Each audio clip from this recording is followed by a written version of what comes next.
And the award for the most incredibly annoying and inanely ignorant group of dieters goes to vegans. Paleo dieters might come second on a lot of people's lists, but should you actually listen to them? Should you eat paleo? If you don't already know what the paleo diet is, check out this video here. It essentially states that if we eat like hunter-gatherers, then we'll be the healthiest, fittest versions of ourselves. Now, most people consider me to be quite fit, but I don't eat so many foods that are banned from paleo that I have vegans think I'm bad for their squad. Since I want to optimize my approach to dieting, I decided to give paleo a shot. I've been eating paleo for half a month now and comparing how it affected me physically, mentally, and fiscally compared to my regular diet. How to stack up? Let's start with the physical attributes. First up, strength. I track my strength through major lifts for each muscle group. My strength increased while following the paleo diet, however, it actually increased slightly more when following my regular diet. But in terms of body composition, my results were much better when eating paleo. Both my weight and my desirable body measurements increased, while my body fat percentage and waist measurement remained about the same. Aesthetically, I didn't notice a huge difference, but if I had to choose, I'd say paleo made a bigger impact. Overall, paleo actually appeared to be superior in physical attributes. The changes to my strength were so close that the changes to my body composition were really the deciding factor. If all that you care about is getting the best physical results possible, then I definitely recommend at least giving paleo a shot. But for the rest of us, don't jump on the bandwagon just yet, because we still need to consider other factors, like the mental aspects. Paleo and heroin have a lot of similarities. They both can be painful to get in you at first, but once it's in, it feels pretty good. And once you're hooked, good luck turning back. First week of paleo was pretty brutal. The food tasted so bland that my stomach would have to announce my hunger to the entire office, and I still wouldn't want to take another bite.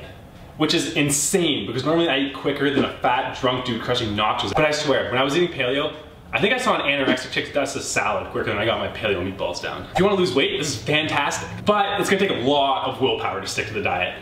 Willpower that a lot of people who need to lose weight usually don't have. And if you want to build muscle, there's going to be a lot more effort getting the food down on your end. To eat the same amount of calories as I did my regular diet, I was eating almost double the volume of food. By the second week of the diet, my taste buds seemed to adjust, and my hunger overcame the blandness of the food. I was back to downing my food quicker than a cracked out Rob Ford Mux of pizza. And I still wasn't willing to overeat. But once I got the food down, it felt like I was being injected with a syringe of pure nutrition. Remember the heroin thing I mentioned earlier? Yeah, well, it felt kind of like that. My body felt rock solid to touch, and I kept thinking that the World Health Organization was gonna start using me as a test specimen. Even my shit looked healthy. And I wasn't gonna mention this because I thought it might be off-putting to some people, but I couldn't let it go. It was coming out as green as it was going in. It literally looked healthier and more appetizing than half the things that you find at a vegan juice bar. But there's still another thing to take into account: cost. My regular diet cost me around $25 a day, while paleo is running me around $30. This doesn't sound like a lot, but at the end of the year it would end up being an extra $2 grand spent on food. And that's not even taking into consideration another cost: time. I cook my food in 4-day intervals, and it took me an extra 45 minutes to cook my paleo food.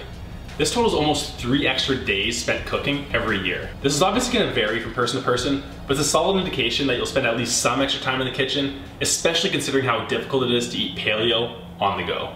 Overall, before I started paleo, I was completely expecting and intending to be standing in front of you making a mockery of yet another fad diet. But as it turns out, that's not the case. Paleo is actually a great framework for eating. Once you understand the diet, you can make very simple decisions on what to eat and what to avoid.